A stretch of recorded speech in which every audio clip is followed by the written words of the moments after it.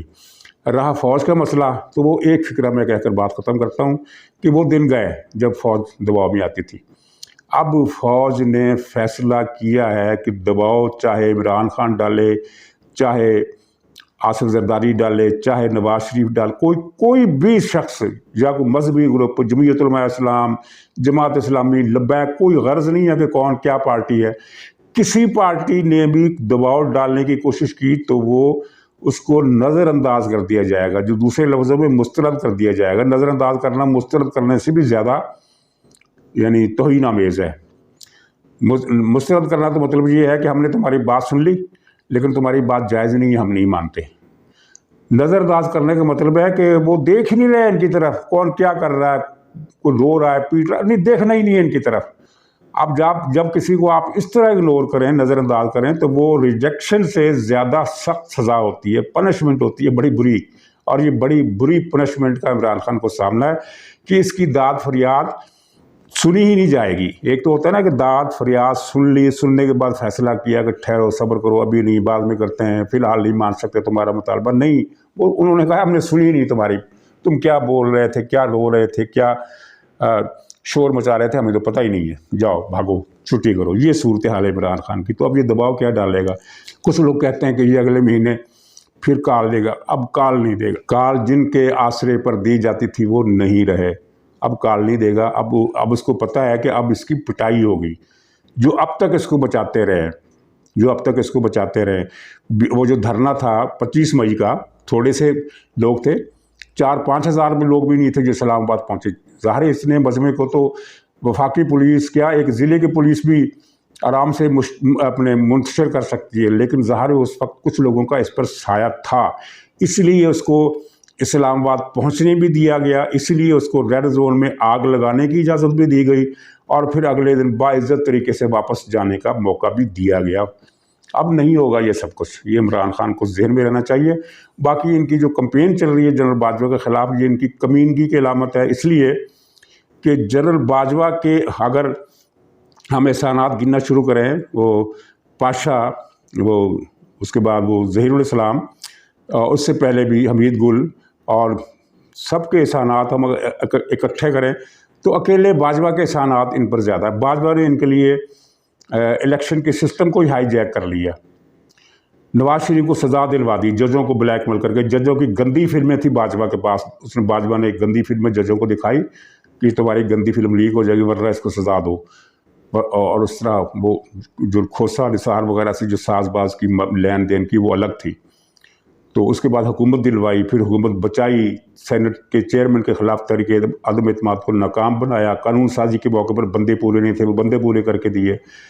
سارے احسانات، یہ احسانات اگر نہ ہوتے تو پی ٹی آئی کہاں کھڑی ہوتی؟ کہیں بھی نہیں کھڑی ہوتی. اس کا تو وجود ہی ہمیں نظر نہیں آنا تھا. تو سارے احسانات جنرل باجوہ کے بھول کر یہ صرف اس بات کو لے کر اب سینہ پیٹی کر رہی ہے، سینہ کوبی کر رہی ہے کہ یہ باجوہ صاحب غیر جانبدار کیوں ہو گئے. باجوہ صاحب آخری 6 مہینوں میں غیر جانبدار ہوئے، یا آخری 8 مہینوں میں یا 10 مہینوں میں غیر جانبدار ہوئے؟